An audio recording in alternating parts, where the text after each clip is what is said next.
Ụmụ Igbo ekene m ụnụ. Ụmụ Igbo ndị ndozi ọdịnala ekene ụnụ. Anyị si ka udo dịrị ụnụ n'ụbọchị nke taa. Anyị nwawo ndị ndozi ọdịnala Igbo, ndị kwere n'ihe otu kwuru, ndị si na ọ ga-adịrị Igbo na mma, ndị si na Igbo agaghị adakwa mba ọzọ. Anyị nwawo ndị ahụ, ndị mbụ, ndị dere edemede ji wee kee ụwa. Anyị nwadere ya. Ndị dere edemede eji wee mee Koran, eji wee mee Baịbụl, eji wee mee Juu, eji wee mee Ijipt. Ọ bụ anyị nwadere ya. Anyị nwawo ndị mbụ bụrụ ndị ikpeazụ. Ihe niile ahụrụ na-agụ n'akwụkwọ ọ bụ ndị Igbo dere ya. E nwere ihe eji akpọ ha ndị Igbo, mana ndị Igbo ọma ihe eji akpọ ha ndị Igbo. Ọ bụrụ just to let you want to go to your ancestors way, you must know the ancestors way to go. That is it.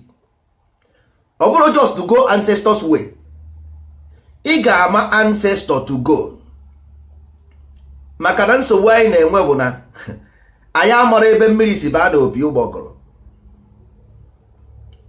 Unu si na ọ bụ arụsị. Unu ọma ihe a na-akpọ ya.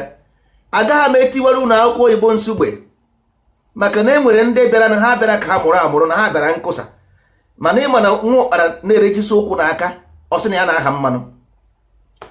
Arụsị abụrụ afa ya. Arụsị wụ mkpọbiri, otu esi akpọ Chukwu nọ nso, ọ na-akpọ ya nọ nso.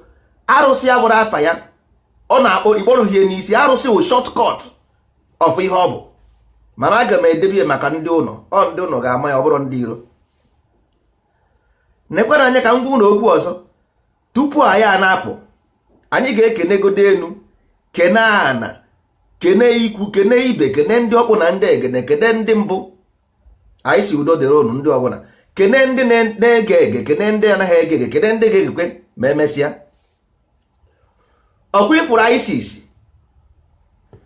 One thing chọrọ ka ụnụ mara bụ na mgbe ọbụla ndị Grik dere ihe, a ga-etinye S na N dị ya. Mana ụnụ kwesịrị ịma na most of those old languages, Greco-Roman or Igbo language, ụnụ amarọ. Most of ụnụ amarọ. Mana a ga-egbuwara ụnụ ahịa n'akwụkwọ ama ndị ndozi ọdịnala. E nwere ihe eji wee kpọọ ya ama. Ama will reveal. Ama will reveal. Kedu ihe mere n'Igbo villages? The first Igbo village is 14. The first Igbo village is 14. Why? And nekwa anya ọzọ, town ka m na-ekwu, the town dị 14, the villages is 7. Why the villages is were 7 and the town is 14? Ọ sị gị na ịga na akwụkwọ mgbe ndị ochie edere ede, ọ sị gị na egburisiri Osiri into 14. Ebe o siri pụta na egburisiri ebe o siri pụta into 14. But Igbo town 14. Okay, o gburisiri 14. Ọkpụkọta ya, o jeta ụtata ya ofu wee kewazie ya ịbụọ 7 ka o wee kpee udo. Ọnya nwa bụ eri bụ na anaghị m eri.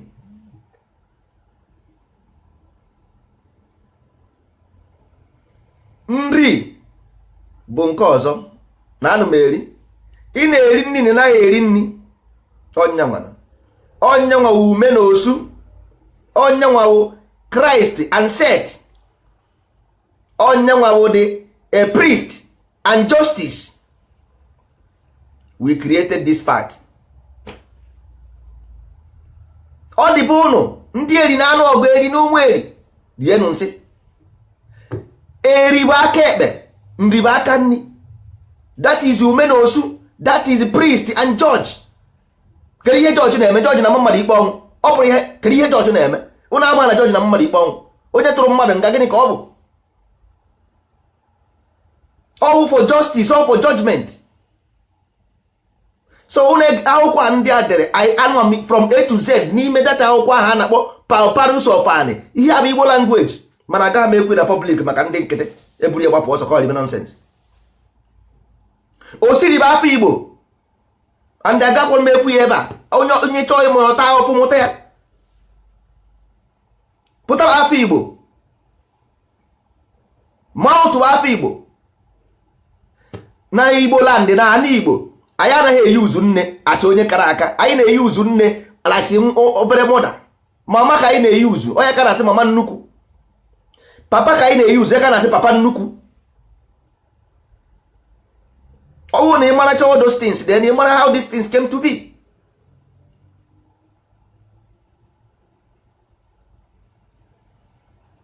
A ga-ekwewo this thing. Ihe m na-agwa unu absolute truth. The ISIS is here, the Osiris is here, everything is here because all cycle. The cycle is recycling. The time of God is back, and the ISIS is back, and the Osiris is back, and the Set is back. Everybody is here now. Right now, they are here. Because we wrote the concept. Inside the Bible, I can tell you from Genesis to Revelation. Because we wrote it. All our information, even don't have to regard the IC, you don't know. But only when we own the concept. I can tell you anything in the Bible. Even in Kendasia, I can still tell you. All this information, we own them. Because it's a concept created. Also, were missing go Eve, missing God and wake Eve. How many of you might have what the Bible? Why? Kedonye ma ihe bụ na ewere mkpịsị ngwa Adam nke Eve. How many of you? Mmadụ one n'ime ụnụ ma ya gwa m mana I can ama m ihe ọ bụ because ọ bụrụ mkpịsị ngụ. I know what it is. Ama m ihe ọ bụ ọ bụrụ mkpịsị ngụ mana atụọrọ mara atụrụ ofe ka ofe isi n'ọhịa. Okwu ndị gbagotere agbagote ka ọ bụ. Okwu ndị gbagotere agbagote. If you get o nwere ebe ị ga-eme if you get knowledge, all this thing will be revealed. Last time agwara m na about asọ na ihe mere asọ ji agafe na akpịrị bụ na asọ dị n'ọnụ. Ọwụ na asọ adịghị n'ọnụ ị gaghị onweghị ihe gara aga na akpịrị gị. And ị na-atụ asị nya bụ na ịtọ ọnụ gas atọ isi. Opposite of asọ is ịtụ ya atụ. Ịtụ ọnụ ya atụ ọ bụrụ ịtụ asị. Onye bụ mmadụ ịtụ asị, that is iche njigo eziokwu tụ ajọ ihe. Arụ abụrụ ihe ọjọọ. Arụ machine. Force is a force. Mana ọ bụrụ na ị gazi because force wụ ọrụ mmadụ ịrụ ọrụ kwa gara asọ na-arụ ọrụ ọ bụrụ ya ịrụ ọrụ is force movement is elemental force.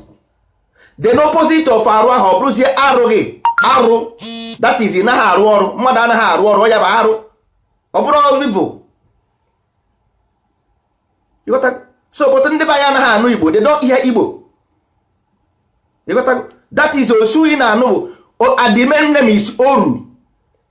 Oru, then Oru servant, then n'ime Oru enwere two. With everything we have two. Osu na ume, they are the servant of what? The judge and the priest. That's onye ka eji asị ume ezi nwa, a na-asị ume ezi nwa. Then Osu for judgment, ọ ha nọ na judge na court ka ha nọ court side, then ka na priest side. Ọ bụ here today. Don't you see the church? Don't you see the government? This is the philosophy that gave birth to this government. All philosophy nyere birth to this government of the day. Truth and fact. Eze structure. That is Eze. Because Eze nwe cabinet. That is structure. Inside this structure, enwere Oru, the servant. This Oru, two. That's why Greek is waiting here S. That is Horus. Inside this Horus, there is two, Set and Christ. That is Ume Ezinwa, which is the priest. Osu, which is the judgment. They know how to take care of the law of Ekwensu. Ekwensu is nothing more but judgment. Ikweresu is judgment. Igana court. If you don't know anything, don't say anything. Anything you use, he say here, will be used against you in court. This is simple Igbo. Ikweresu. Oiho metro jiri isi eburu. So nwere ọta ndị mmadụ kụrụ nonsense na-agagharị. Before ị ga-eje kọọ isi Bible asị gị, isi nwa bekee asị gị, isi nke asị gị, isi nke asị gị. My people, open your eyes and open your ear. The information will come only when you are prepared. Mgbe ị dị ready. Ọ bụrụ mgbe ị na-adịrọ ready. Ihe ọ sọkwara gị mee, if you like ihe ọ sọrọ gị mee, unless you are ready, it will come. maka na ebe ahụ ka o siri bịa, ọ ya bụ osiri ebe o siri bịa, ebe o siri pụta, ọ ihe ọ bụ. Until you are ready, the information come. Until then ọ gaghị abịa, because the moon reflect the sun. Mkpịsị ngụ a na-ekwu maka the new moon. New moon bụ mkpịsị ngụ. The new moon bụ mkpịsị ngụ. Now listen, aga m akọrọ ụnụ ihe obere mana agaghị m akọchara ụnụ ya. Ihe a na-ekwu bụ about the sun. Anyanwụ is a vibration. Onye ka Tesla ji wee sị gị, if you know frequency, energy, frequency and vibration, then you know everything. Ihe ọ na-achọ ịgwa gị bụ na anyanwụ nwere vibration which is pure. O ruo n'abalị anyanwụ a na-akpọ ụra, that is enwere nne anyanwụ nke a na-akpọ nne Chukwu, nke a na-akpọ mama ụtụtụ. Ndị a wee dee si ọma ụtụtụ ọmụd. Ihe ọ mama ụtụtụ, the mother of the morning star or the mother of the rising sun, because anwụ nwere anwụnwa anyanwụ. Then this anyanwụ send this vibration from the mother anwụ, which is the passive energy. Then mgbe ọ na-akpụrụ ụra n'abalị, o wee sị na ya ga-esendekwe ifeye to the people of the world ka ha wee nwee ike ife ụzọ n'abalị. That's why o ji wee sị gị, I brought evil and I brought good, because the sun shines it through the moon at night. But moon nwere a different vibration and also charge, because all negative charge ka moon nwere. Then sun nwere positive charge. That's where the words of Holy Spirit. Then ọ bụrụ na the sun aha n'abalị aha ohi, then anyanwụ buruzie the information na-abịa, o buzi negative information abịa, that is emotion. And this anwụ na anwụ, ọ bụrụ na i cheki ya anwụ, ị ga-afụ na ọ nwere 7 steps anwụ na-aga. 3 this side, 3 this side, before gaa the full moon. Ụmụ ibe, so mgbe ọbụla ị nụrụ about the ribs, ọ bụ na anwụ bụ onye nyere ọnwa ife o ji afụ ụzọ n'abalị, then the ọnwa echange the frequency to her own frequency. That is why if you see mother, you see mother nke na-egbu mmadụ na mother nke na-amụ mmadụ, all the same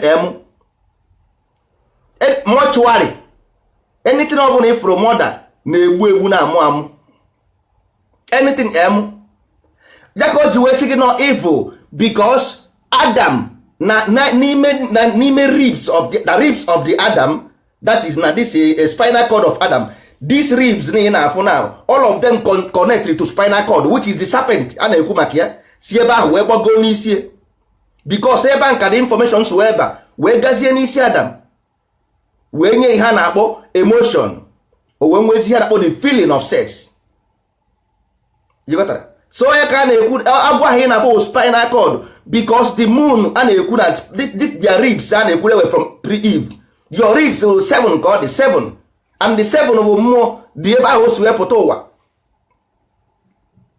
7 bụ mmụọ, so your ribs the 12, that is the ribs number 7 bụ nke sendri air to your heart iji eku ume. Ọ ya bụ number 7, that is the mmụọ. Once the 7 ampụrụ, you are dead.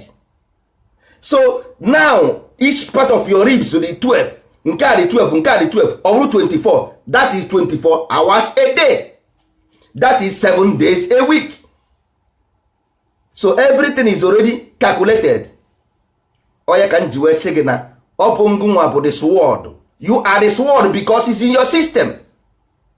Ọ dị n'aka gị ebe a, ọ dị n'ime gị, ọ dị everywhere. Ihe m na-agbaworo, ana m egbuwara ụlọ ahịa, just ahịa ọgwụna. You are the person, ọ bụ ngụnwa bụ onye ahụ, but not everybody, because ị ga-adị asọ, ịdịrị asọ, nwanne anaghị ekwutie n'okwu, anaghị ewetie n'iwe, anaghị emetie n'ike. Ịdị asọ ị gaghị enweta ya, ị gaghị agụta ya n'akwụkwọ. You can never read this thing anywhere. Ihe a na-agwa gị na ị gaghị abịa anywhere, ma ị chọrọ ma ị chọghọ. You can never read it in any book. Ihe gbasara ndị Igbo a na-agwa gị na arụ wụ machine, ọ bụghị arụ wụ machine, arụ wụ machine. Force, it means force, it means force. Ọ ihe arụ pụtara, arụ force. Akụzina na ọbọdị, ọ bụrụ bọdị. Now ka m gwakwu na another one. the full meaning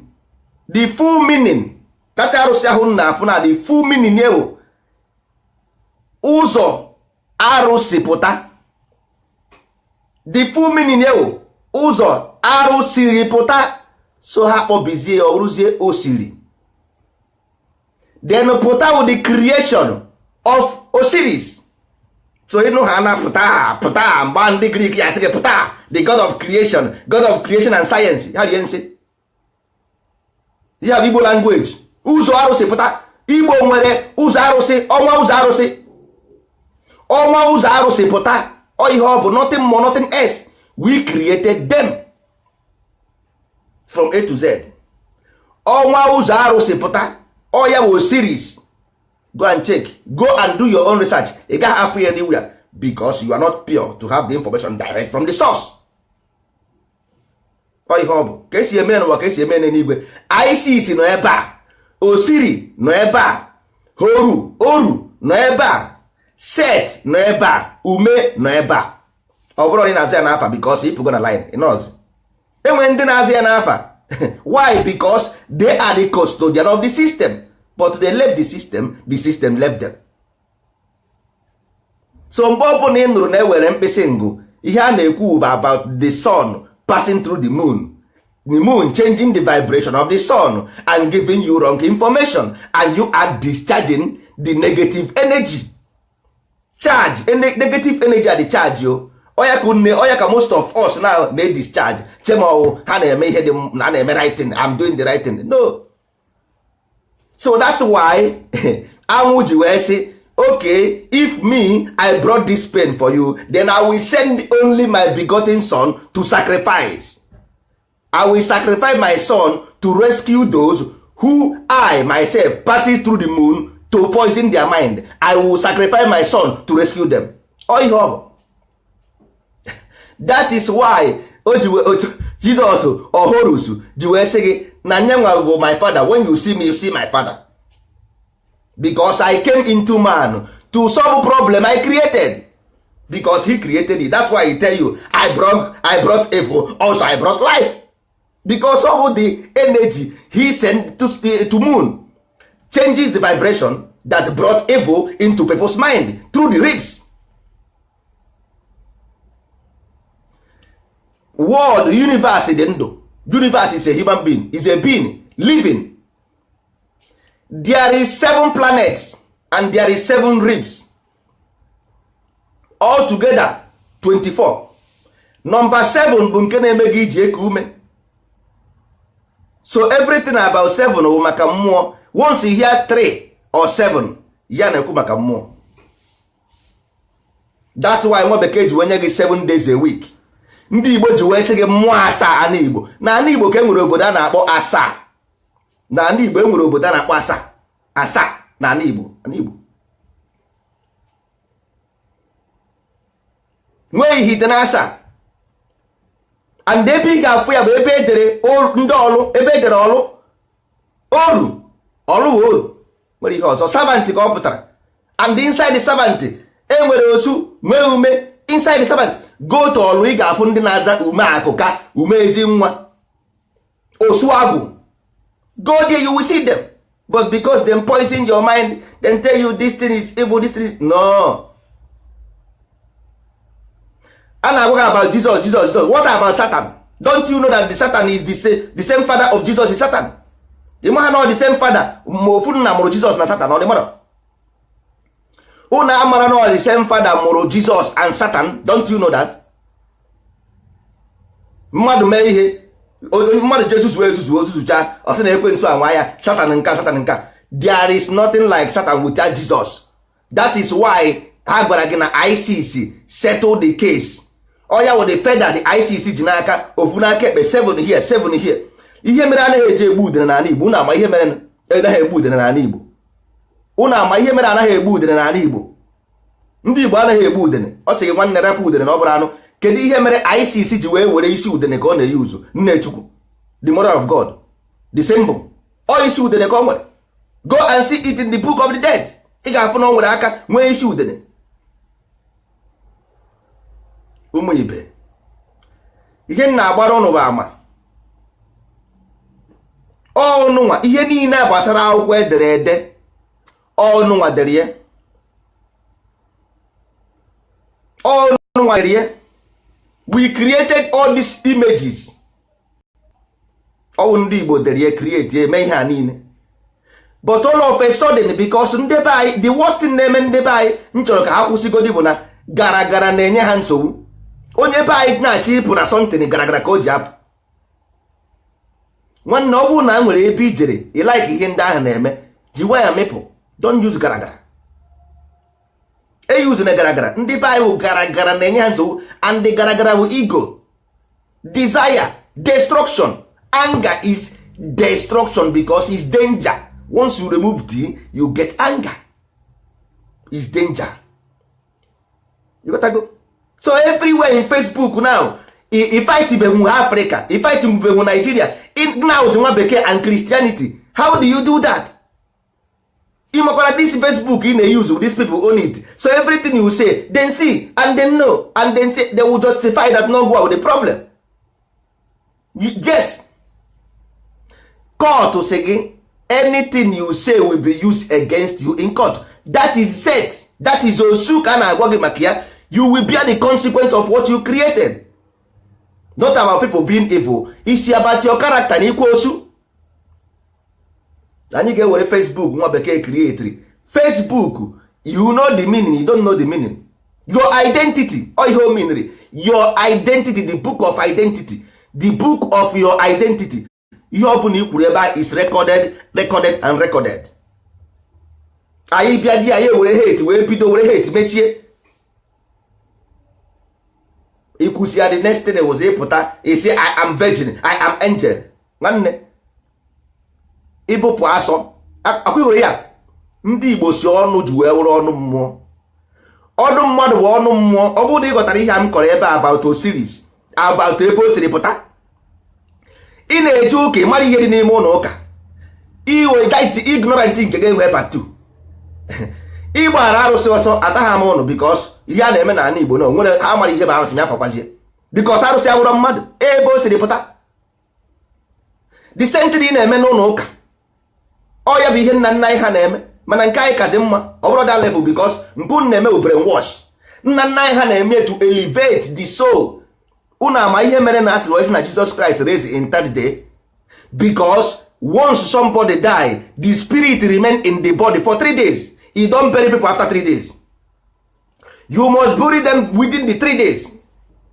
Ndị Igbo ga-edowe mmadụ na 1 month 2 months na mortuary is dead. Imebisie.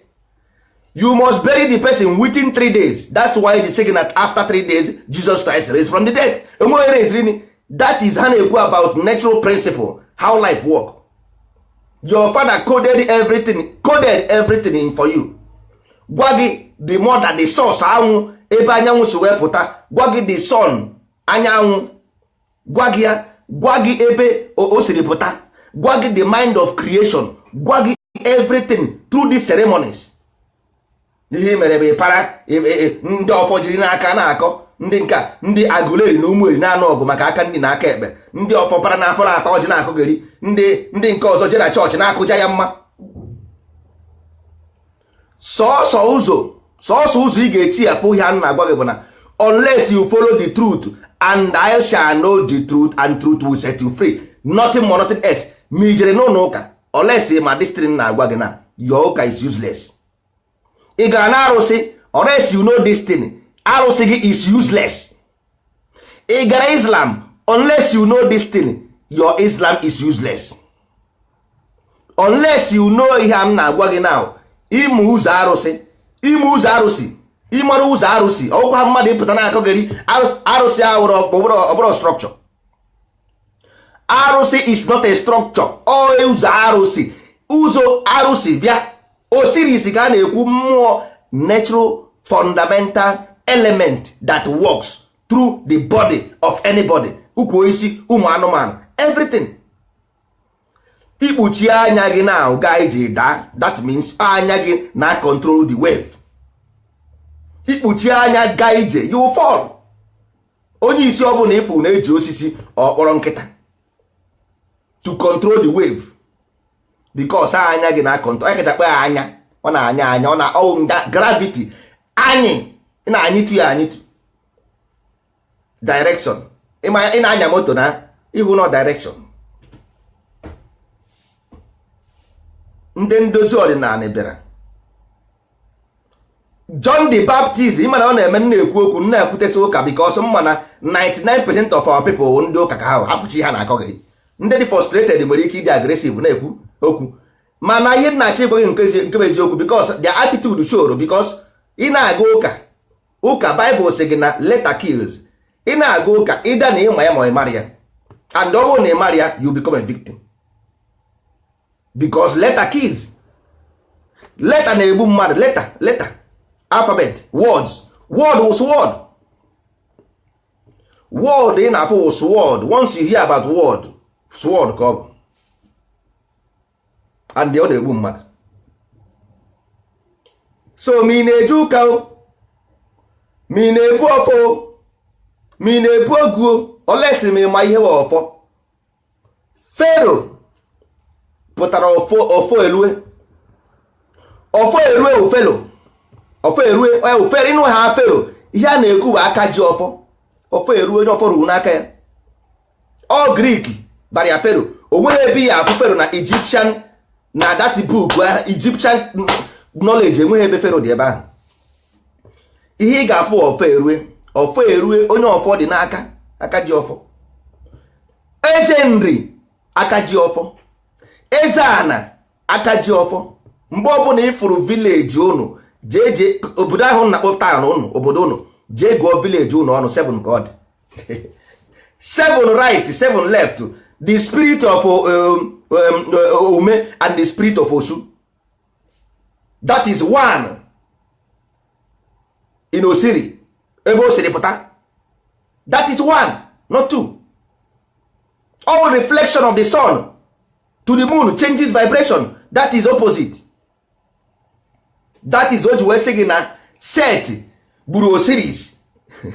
Ịhụ ya, that vibration batara through the moon bịa gbuzie the father back, gbuzie Osiris. Then Uhorus wee gize ka onye fight ya maka onye gburu nna ya.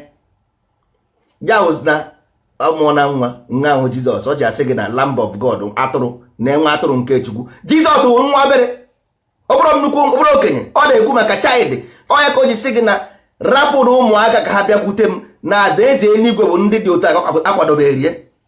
Ihe a na-ekwu maka child, nwa ọfụ is pure. Nwa ọfụ pure. Nwa ọfụ ka ọ na-asị gị na ọ bụ Holy Spirit. Nwa ọfụ ifu na ya ka eji amụ Jizọs every 25 December is ceremony. Even nwa bekee sef 99% amaghị ya na-agwa gị. Ihe a na-ekwu about the child being the Holy Spirit until enyewe ya ala. Inyewe ya ala with fake information. Ara, ịma na ara bụ ara. Ịna ndị Igbo na-akpọ ya ara. Ihe ọ na-emebi isi. Ọ na-emebi isi the brain. Ọ gbuo ara ahụ egbuo n'Osiris. That is the moon. Mother. O gbugo ya. O wee buzie omisi o disappear. O ruo 7. Ịma na nwatakịrị ruo 7 years, the brain will divide.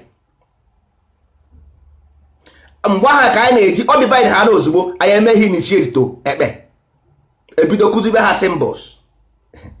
O ruo 14 years, anyị eme ya upgrade, ebidozie symbol aha akọwaba ya akọwa to interpretation how these things work.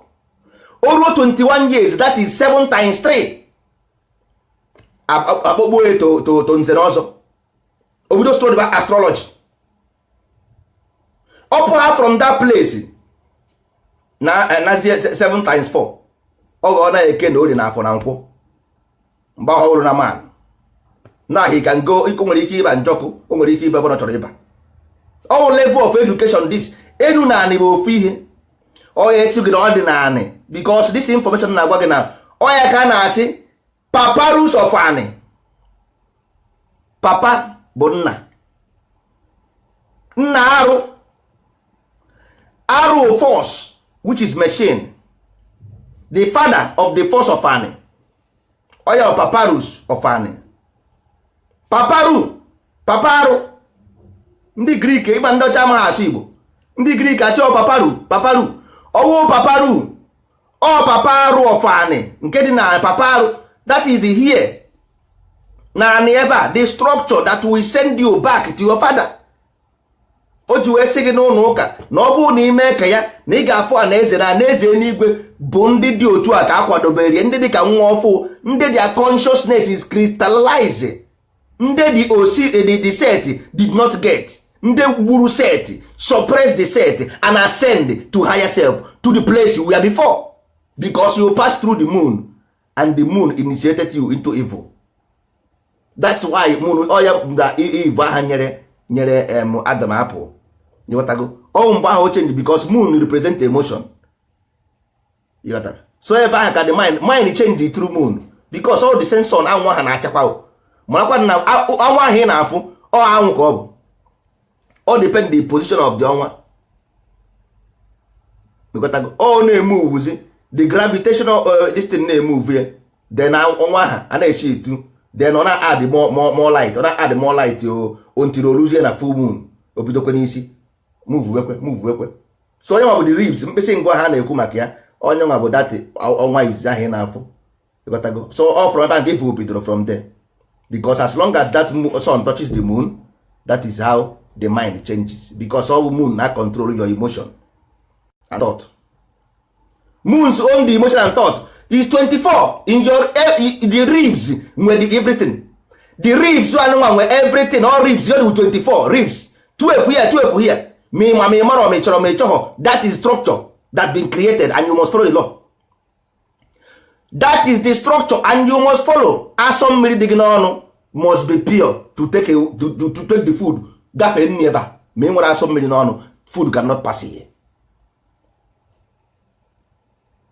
Meanwhile, as some in a that means you have to withstand asi aso. Oya ka ndị Igbo si na ọ dị asọ transparent nsọ a na bụ onye adịghị transparent onye adịghị ka asọ onye adịghị ka asọ mmiri. That means you are not transparent. Oya bụ nsọ a because paparu is the law of the land which Maat wetere 7 Osiris wete 7 Heru 7 Set and 7 Heru together make peace. So nke a wee bụrụ onye kwere osuru ya na ọ bụrụ by force which Osu is managing. Osu with the master of the judge.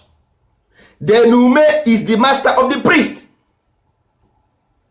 O ya ume akụka ya ume ezi nwa ụna ahapụzie ya no more ume akụka no more ume ezi nwa no more oru wuzi ndị slave. That's why I tell you this history of slave is dangerous. Don't brought it to my page. And don't ever near that into my children. Nonsense. And I kogeri. Oru servant, the Christ. People who dedicated to serve you. People who dedicated to serve you. That is Oru. And they are 2 in the parliament. Osu and Dume 2. Orus. That can take Greek is go Horus. Go and read history of Horus. And you see, is the servant of Christ. That is the Christ servant of the people. What Jesus said, Jesus gịnị ka Jesus na ka akọrọ Jesus. Kedu akọrọ Jesus? Gwanụ. Kedu akọrọ ekwensu? Gịnị ka ọ na-arụ ekwensu? Gịnị ekwensu na-arụ? Ọkọ na nwa mmadụ. Ekwensu tempted Jesus for how many times? Ekwensu tempted Jesus. That is you. Isi m na iwe Gentile. Iwe Gentile, iwe Jew, a Gentile. Woe betide you for lacking information of your fathers. Woe betide you. This is a Gentile. A Gentile, people who converted for your own father's religion. Somebody who converted to your own religion. Eriu akebe. Mribaka ni. Isemo na eriaka, erigade. Nonsense. Either you learn or not, the information or draw in public. You can only have it where there is. I saw the information came from Isis, Horus, Set, and the Ume together. And they are here at the moment. Uza hosiri bịa, uza hosiri pụta. Ọ ka dịkwa ya maka na natural force ka ọ bụ. you don't destroy them. Energy cannot be created or destroyed. Never. What you have is symbols. He nwere na ani iwu symbols. That is personification of symbols. There is no force there. Nothing like force in ihe happy. There is never. Onye ọbụla gwara gị the person lack information. Man have force. Man have force. Not osisi happy. Osisi happy have no force. Man have force and man can do everything. Boy osisi happy. Man have the knowledge of set. Man nwere information. There are people who know information of this set. They know. There are many. Elemental force. Enwere ndị maya and they can use it because of their lower mind. Oboghị ofu ihe.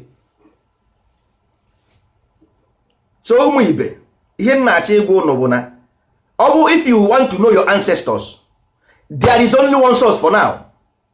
Ndozi ọdịnala with the only one source to know the history of our ancestors. Because when the Christ, mgbe Christ na ebe a, enwere two Christ, only one ka enwere.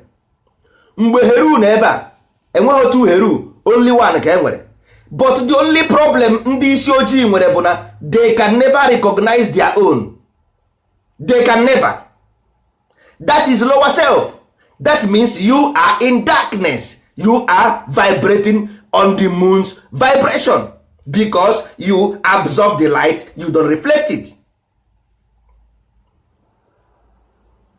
You absorb light without reflection.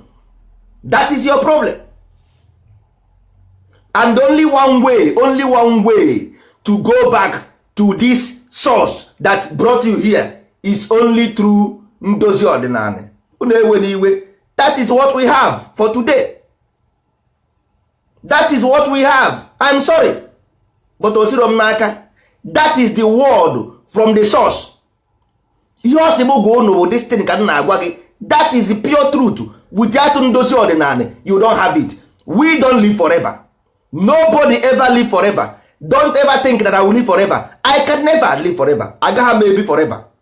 And this information is brought to you during the time of God. And if I lost today, this information is missed. Is lost and lost forever until another person come. Pause here today. You gotta for this information again until the next me come. That is truth. I don't care. O nwere egwu agụrụ asị, ụmụ ụwa na-elolo m ilo, ụmụ ụwa na-ewuru m anya ọkụ, ọ bụ na gịnị ka m mere ụba o? Ọkwa n'ugochi m nyelu m, ọkwa n'ugochi m nyelu m, ọkwa n'ugochi m nyelu m.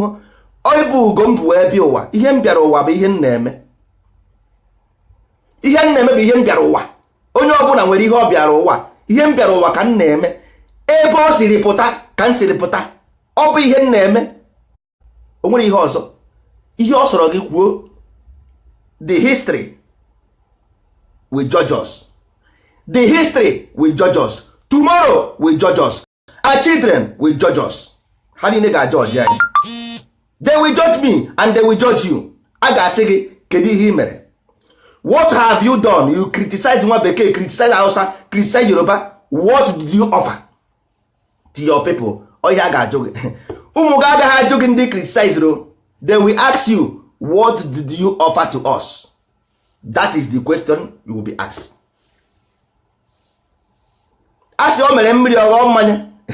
Ọ gara n'elu mmiri. All those things, they are allegories, not meaning. They are allegories, mythology, and the only people ga-ama bụ ndị dị asọ.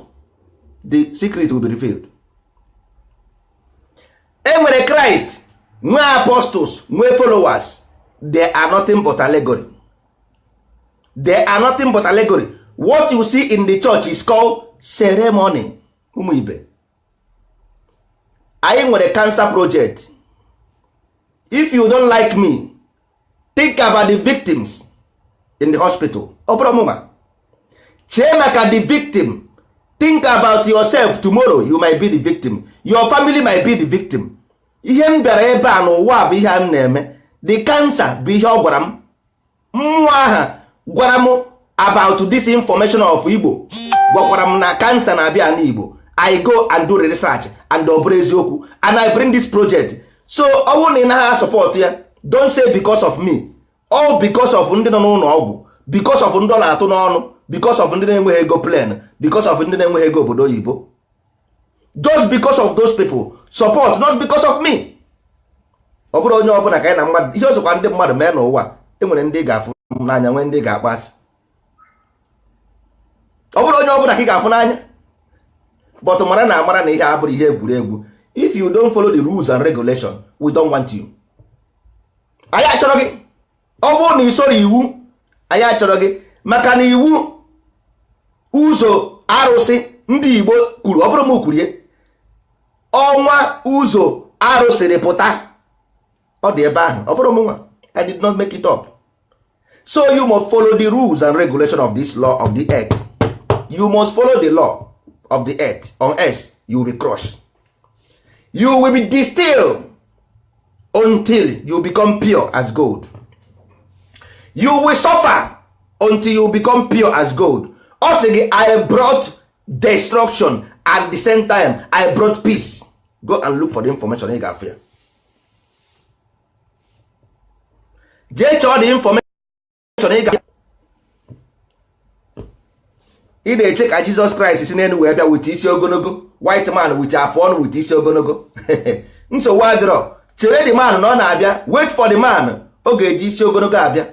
Ọ ị na-eche St. Peter ma St. Paul ma St. Barnabas, wait for them. Don't follow this ọnwụ ụzọ arụsị. Don't follow it.